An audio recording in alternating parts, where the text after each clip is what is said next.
Bismillahirrahmanirrahim. Assalamualaikum warahmatullahi wabarakatuh. Alhamdulillahi rabbil alamin. Wabihi nasta'inu ala umurid dunya waddin. Wassalatu wassalamu ala sayyidina Muhammadin sallallahu alaihi wasallam wa ala alihi wa ashabihi ajma'in, amma ba'du. Bismillahirrahmanirrahim. Rabbi syrahli sadri wa yassirli amri wahlul 'uqdatam min lisani yafqahu qawli. Wa qul ja'al haqqu wa zaqal batil innal batila kana zahuqa. Siswa-siswi kelas 10 akuntansi SMKN 10 Kabupaten Tangerang yang saya hormati, kembali lagi pada mata pelajaran Pendidikan Agama Islam dan Budi Pekerti pada pertemuan yang keempat, di mana materi yang akan kita bahas pada pertemuan kali ini ialah dalil-dalil tentang perintah berbusana. Materi ini masih sama, masih satu judul dengan yang kemarin, yaitu berbusana muslim dan muslimah, cermin kepribadian dan keindahan. Untuk mengawali pembelajaran kita kali ini, marilah kita awali dengan membaca kalimatul basmalah. Semoga kita mendapatkan berkah dan juga semoga kita diberikan kemudahan dalam memahami materi pada pertemuan kali ini. Marilah kita mulainya dengan membaca basmalah. Bismillahirrahmanirrahim. Baiklah, terkait dalil-dalil yang berkaitan dengan judul ini, sekiranya ada beberapa dalil yang mendasarinya. Di antaranya ialah di dalam Al-Quran surat Al-Ahzab ayat 59 dan Al-Quran surat An-Nur ayat 31, juga hadis riwayat Imam Muslim. Yang pertama ialah Al-Quran surat Al-Ahzab ayat 59 yang berbunyi, A'udzu billahi minasyaitonir rajim. Bismillahirrahmanirrahim. Ya ayyuhan nabiyyu qul li azwajika wa banatika wa nisa'il mu'minina yudnina 'alaihinna min jalabibihin. Dzalika adna ay yu'rafna fala yu'zain wa kana Allahu ghafurur rahima. Yang artinya, wallahu a'lamu bimuradihi bidzalik. Ya ayyuhan nabiyyu qul li azwajika wa banatika wa nisa'il mu'minina yudnina 'alaihin. Wahai Nabi, katakanlah kepada istri-istrimu, anak-anak perempuanmu, dan istri-istri orang mukmin, hendaklah mereka mengulurkan ke seluruh tubuh mereka, yakni memanjangkan sampai ke leher dan dada mereka, min jalabi bihinna, jilbab-jilbabnya, yakni menutupkan kain sari atau jilbab-jilbab mereka ke bagian-bagian tersebut, artinya ke seluruh tubuhnya. Zalika, yang demikian itu, yakni menutup seluruh tubuh, adana ayyu'rafna, agar mereka lebih mudah untuk dikenali, fala yu'zaina, sehingga mereka tidak diganggu. Wa kana Allahu ghafura, dan Allah Maha Pengampun terhadap kelalaian yang mereka lakukan di masa lalu. Rahima, yang Maha Penyayang kepada hamba-hambanya dengan memelihara kemaslahatan mereka. Adapun kandungan yang terdapat di dalam Al-Quran surat Al-Ahzab ayat 59 ini, di antaranya ialah bahwa dalam ayat ini Rasulullah Shallallahu Alaihi Wasallam diperintahkan untuk menyampaikan kepada para istrinya dan juga sekalian wanita mukminah atau perempuan-perempuan yang beriman, termasuk anak-anak perempuan beliau, untuk memanjangkan jilbab mereka dengan maksud agar dikenali dan membedakan dengan perempuan non-mukminah. Hikmah lain adalah agar mereka tidak diganggu, karena dengan mengenakan jilbab orang lain mengetahui bahwa dia adalah seorang mukminah yang baik. Pesan Al-Quran ini datang menanggapi adanya gangguan kafir Quraisy terhadap para mukminah, terutama para istri Nabi Muhammad SAW yang menyamakan mereka dengan budak. Karena pada masa itu budak tidak mengenakan jilbab. Oleh karena itulah dalam rangka melindungi kehormatan dan kenyamanan para wanita, ayat ini diturunkan. Itulah sekilas atau di antara riwayat tentang sebab turunnya ayat ini. Nah, hal ini menunjukkan bahwa Islam begitu melindungi kepentingan perempuan dan memperhatikan kenyamanan mereka dalam bersosialisasi. Banyak kasus terjadi karena seorang individu itu sendiri yang tidak menyambut ajakan Al-Quran untuk berjilbab. Dalil selanjutnya ialah yang terdapat di dalam Al-Quran surat An-Nur ayat 31 yang berbunyi, A'udzu billahi minasyaitonir rajim. Bismillahirrahmanirrahim. Wa qul lil mu'minati yaghdudna min absarihinna wa yahfazna furujahunna wa la yubdina zinatahunna illa ma zahara minha wal yadribna bi khumurihinna 'ala juyubihin ولا يبدين زينتهن إلا لبعولتهن أو آبائهن أو آباء بعولتهن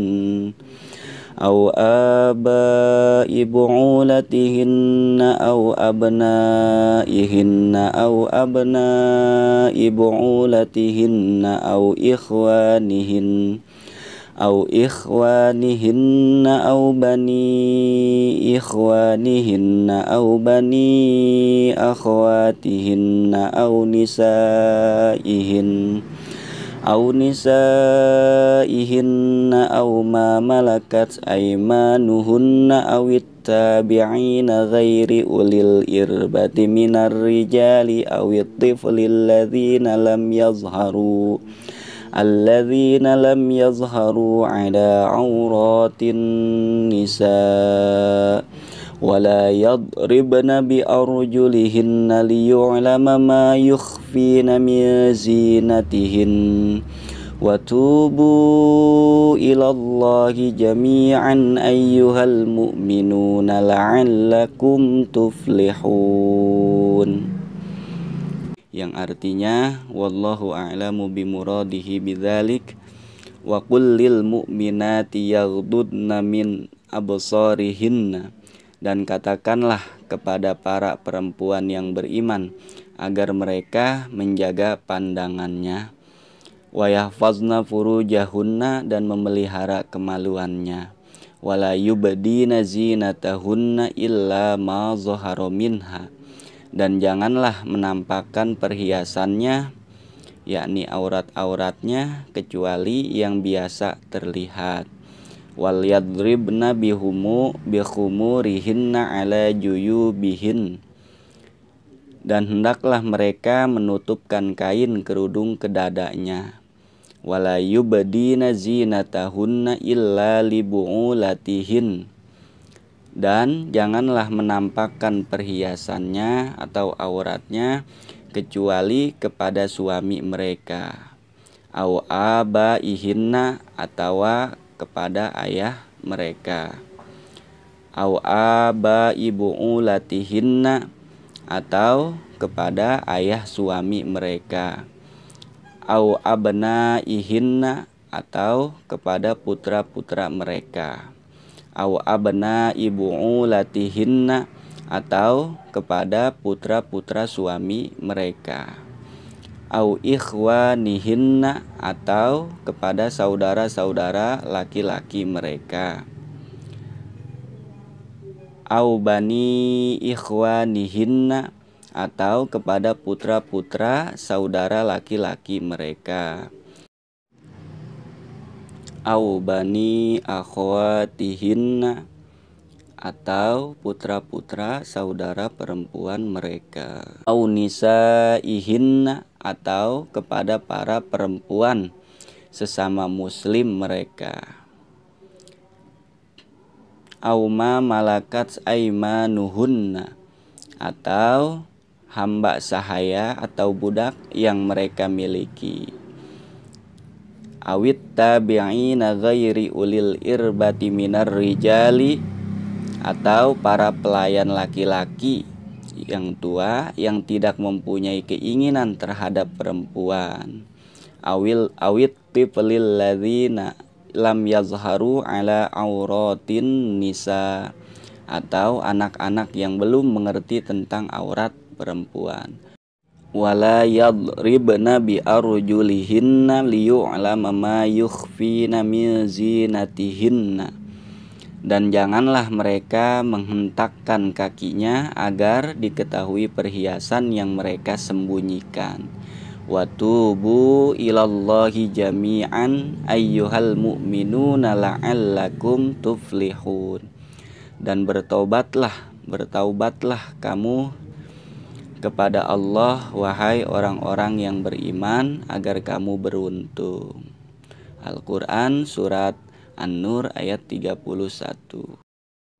Kandungan yang terdapat di dalam Al-Quran Surat An-Nur ayat 31 ini, diantaranya ialah bahwa dalam ayat ini Allah Subhanahu wa ta'ala berfirman kepada seluruh hambanya yang mukminah agar mereka menjaga kehormatan diri mereka dengan cara menjaga pandangan, menjaga kemaluan, dan menjaga aurat. Dengan menjaga ketiga hal tersebut, dipastikan kehormatan mukminah akan terjaga. Ayat ini merupakan kelanjutan dari perintah Allah Subhanahu wa ta'ala kepada hambanya yang mukmin, yakni di dalam Al-Quran Surat An-Nur ayat 30, untuk menjaga pandangan dan menjaga kemaluannya. Ayat ini dikhususkan oleh Allah Subhanahu wa ta'ala untuk hambanya yang beriman. Dalil selanjutnya ialah hadis dari Ummu Atiyah yang berbunyi, an Ummi Atiyah qalat amarona Rasulullah sallallahu alaihi wasallam an nukhrijahunna fil fitri wal adha al awatiq wal huyyada wa zawatil khudur, fa ammal huyyadu fayatazilna as-salata wa yashhadna al-khaira wa da'watal muslimin. Qultu ya Rasulullah, ihdana la yakunu laha jilbabun, qala litulbisha ukhtuha min jilbabiha, rawahu Muslim. Yang artinya, dari Ummu Atiyah ia berkata, Rasulullah sallallahu alaihi wasallam memerintahkan kami untuk keluar pada hari raya Idul Fitri dan hari raya Idul Adha, baik gadis yang menginjak akil balik, wanita-wanita yang sedang haid, maupun wanita-wanita pingitan. Wanita yang sedang haid tetap meninggalkan sholat, namun mereka dapat menyaksikan kebaikan dan dakwah kaum muslim. Aku bertanya, wahai Rasulullah, salah seorang di antara kami ada yang tidak memiliki jilbab. Rasulullah Shallallahu Alaihi Wasallam menjawab, hendaklah saudarinya meminjamkan jilbabnya kepadanya. Hadis riwayat Muslim. Adapun kandungan di dalam hadis ini diantaranya ialah adanya perintah Allah Subhanahu wa ta'ala kepada para wanita untuk menghadiri sholat Idul Fitri dan sholat Idul Adha, walaupun wanita tersebut sedang dalam keadaan haid, sedang dipingit, atau tidak memiliki jilbab. Bagi yang sedang haid, maka cukup mendengarkan khutbah tanpa melakukan sholat berjamaah seperti yang lain. Wanita yang tidak mempunyai jilbab pun dapat meminjamnya dari wanita lain. Hal ini menunjukkan pentingnya dakwah atau khutbah kedua sholat Id. Dari beberapa dalil yang telah disampaikan, kiranya ada beberapa poin yang dapat kita petik. Di antaranya yaitu menjaga atau memelihara pandangan, kemaluan, dan batasan aurat. Tentang soal menjaga pandangan dan kemaluan ini, kalimat pada dalil yang telah disampaikan yang menerangkan perintah menjaga keduanya ini adalah beberapa kalimat awal dari surat An-Nur ayat 31 maupun ayat 30. Pada ayat 31-nya yaitu wa qul lil mu'minati yaghdudna min absarihinna wa yahfazna furujahunna. Di ayat 30-nya qul lil mu'minina yaghuddu min absarihim wa yahfazu furujahum. Di mana inti dari kalimat-kalimat pada kedua ayat tersebut adalah perintah Allah Subhanahu wa taala yang diwahyukan kepada Rasulullah Shallallahu alaihi wasallam agar Rasulullah Shallallahu alaihi wasallam menyampaikan kepada mereka. Siapa yang dimaksud mereka di sini yaitu para laki-laki yang beriman dan para wanita yang beriman. Supaya apa? Supaya menjaga atau memelihara pandangan dan kemaluan mereka.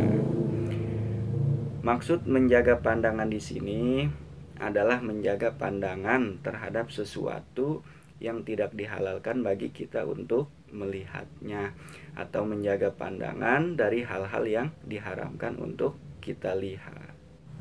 Dan di antara alasan yang melatar belakangi diperintahkannya menjaga pandangan bagi kita adalah karena dengan menjaga atau menahan pandangan mata kita ini dari hal-hal yang dilarang, itu lebih suci atau dapat menghindarkan dari tuduhan yang kotor dan merupakan sesuatu yang lebih baik bagi segala hal yang bermanfaat.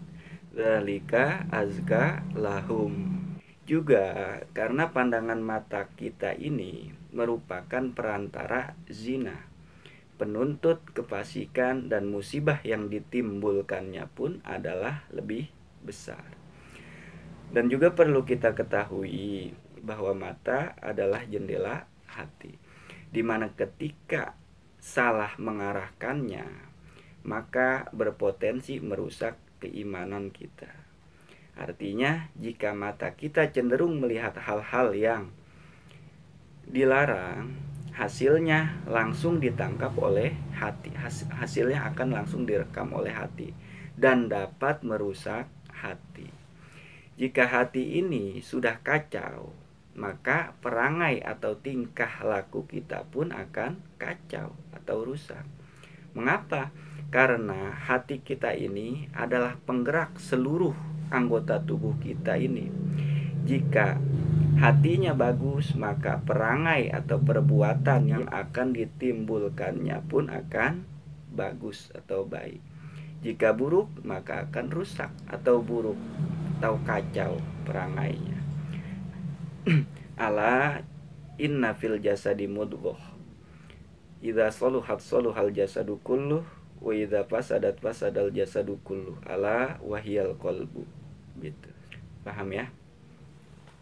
Nah, jika kita cermati dan perhatikan di awal ayat surat An-Nur ayat 31 maupun ayat 30, perintah menjaga pandangan itu lebih didahulukan daripada perintah menjaga atau memelihara kemaluan. Nah, hal ini kenapa? Hal ini karena pandangan mata itu merupakan perantara zina dan penuntut kefasikan. Juga musibah yang ditimbulkannya adalah lebih besar. Jadi berawal dari mata. Nah, paham ya? Ada pula yang mengibaratkan bahwa pandangan mata itu adalah panah setan, yakni panah beracun yang terlepas dari busur iblis, dimana jika kita menuruti keliarannya maka akan berdampak merusak dua pihak sekaligus, yakni si pihak pemanah dan yang terkena panah. Dan bila kita mampu membiarkannya, tak terbujuk mengikutinya karena takut kepada Allah, maka kita akan dapat memperoleh manisnya keimanan, halawatul iman. Soal menjaga pandangan ini tentu akan ada timbul tanda tanya begini, lalu bagaimana bila seumpamanya kita secara tidak sengaja melihat sesuatu yang dilarang pada pandangan pertama kita, jadi tiba-tiba melihat gitu. Jika demikian kasusnya, kita tidak mungkin dapat menghindarinya. Nah, setelah itu baiknya jangan mengulangi pandangan tersebut ya. Jadi ketika memang kita melihat sesuatu yang diharamkan atau melihat sesuatu yang tidak halal bagi kita pertama kali, misalkan tidak sengaja melihat, nah untuk yang kedua kalinya pandangan jangan diulangi lagi untuk melihat kepada hal yang demikian itu.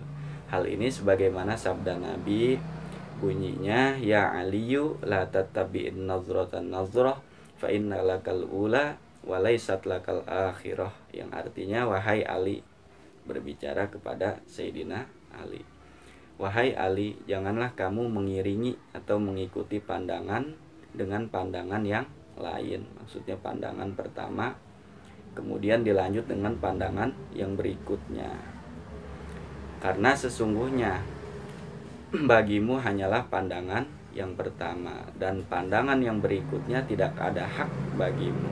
Seperti itu. Jadi jangan diulangi ketika memang melihat sesuatu yang diharamkan atau yang tidak halal bagi kita, dilihat secara tidak disengaja, jangan diulangi untuk melihatnya lagi. Palingkan pandangan kita, karena pada pertama kali kita mungkin tidak dapat menghindarinya. Dan selain menjaga pandangan, kita pun diperintahkan atau diwajibkan untuk menjaga atau memelihara kemaluan. Wa yahfazna furujahunna atau wa yahfazu furujahum. Maksud menjaga kemaluan di sini adalah menjaga atau memelihara kehormatan diri kita. Dengan cara apa? Dengan menghindari perbuatan-perbuatan zina, atau dengan menghindari hal-hal yang mengantarkan kepada zina. Karena sesungguhnya zina adalah perbuatan yang keji, yang sangat jelas keburukannya, dan merupakan jalan yang buruk. Karena dengan zina tidak ada bedanya antara manusia dengan binatang. Mengapa? Karena tidak adanya keterikatan antara laki-laki dan perempuan dengan ikatan yang khusus, yaitu pernikahan. Wala taqrabuz zina innahu kana fahisyatau wa sa'a sabila. Hal lain yang harus kita renungi dari perbuatan zina ini adalah bahwa ketika seseorang melakukan perzinahan, bukan hanya harga dirinya saja yang akan rusak atau tercemar, tetapi orang terdekat dan sekitarnya pun akan ikut tercemar, seperti orang tua, keluarga, dan lainnya. Dan berzina adalah juga termasuk golongan dosa besar. Jadi marilah kita lebih berhati-hati dan menjaga atau membentengi diri kita ini dari keliaran pandangan, pikiran, dan perbuatan, supaya tidak terjerumus kepada perbuatan zina, baik zina mata maupun zina lainnya, yang dapat merusak harga diri kita, reputasi dan perangai kita, perbuatan kita, moral kita, akhlak kita. Nah, semoga kita semua mampu mengarahkan pandangan kita kepada hal-hal yang positif, baik, dan kepada hal-hal yang dihalalkan oleh agama. Dan semoga pula kita mampu memelihara kemaluan dan kehormatan kita, karena Islam sangat memperhatikan, sangat memperdulikan, menjunjung tinggi kehormatan, harga diri, keselamatan diri, dan jiwa para penganutnya. Jadi kita syukuri, dan ini kita jadikan sebagai suatu taat atau taat kepada Allah Subhanahu wa ta'ala dan kepada Rasulnya. Selanjutnya adalah menjaga batasan aurat. Terkait hukum menutup aurat ini, sebagaimana telah kita ketahui bahwa menutupi aurat atau tidak menampakkan bagian-bagian tubuh atau perhiasan-perhiasan kecuali yang biasa tampak adalah menjadi sesuatu yang diperintahkan, di mana perintah ini adalah tergolong perintah yang wajib atau harus. Artinya kita harus melaksanakannya dan tidak boleh meninggalkannya, di mana jika dilaksanakan akan berbuah pahala dan bila ditinggalkan mendapat dosa. Jadi hukum menutup aurat merupakan kewajiban bagi kita semua, mukmin maupun mukminah. Jadi marilah kita pelihara tubuh atau kehormatan kita ini dengan cara menutupi dan tidak mengumbarnya. Dan marilah kita jaga dan latih hati, pikiran, pandangan, dan perbuatan kita ini. Di mana hati ini marilah kita latih supaya tidak berburuk sangka, tidak dengki, dan lain-lain. Pikiran kita latih supaya berpikir hal-hal yang positif, bukan malah membayangkan yang tidak-tidak. Juga perbuatan kita latih supaya berakhlak mulia dan beradab. Jadi marilah kita budayakan sikap atau sifat saling asah, asih, dan asuh, saling mengajak bukan mengejek, saling merangkul bukan memukul, saling menasehati bukan mencaci ataupun memaki. Dan marilah sama-sama kita berusaha menjadi baik tanpa menjelek-jelekan ataupun menghina dan mengucilkan yang lain. Kita terapkan bahwa Islam ini adalah rahmatan lil alamin, rahmat bagi seluruh alam. Sebelum saya menutup pertemuan kali ini, ada tugas yang harus kalian kerjakan. Tugasnya bisa kalian perhatikan. Itu adalah tugas untuk kalian kerjakan ya. Cara pengiriman atau cara pengumpulannya masih sama seperti pertemuan yang lalu ya. Dan untuk absensi juga nanti seperti biasa di Google Classroom. Mungkin ini saja yang dapat saya sampaikan. Terima kasih atas segala perhatian, mohon maaf atas segala kekurangan. Marilah kita sama-sama menerapkan perilaku mulia daripada judul yang telah kita pelajari ini. Mungkin kemarin-kemarin berbusana kita masih kurang baik menurut syariat Islam, karena mungkin kita tidak mengetahuinya dan semoga dimaaf. Nah sekarang kita setelah mengetahuinya, marilah sama-sama kita berupaya untuk lebih baik, untuk menjadi baik ya. Semoga bermanfaat. Tetap semangat. Wallahu a'lamu bishawab. Wassalamualaikum warahmatullahi wabarakatuh.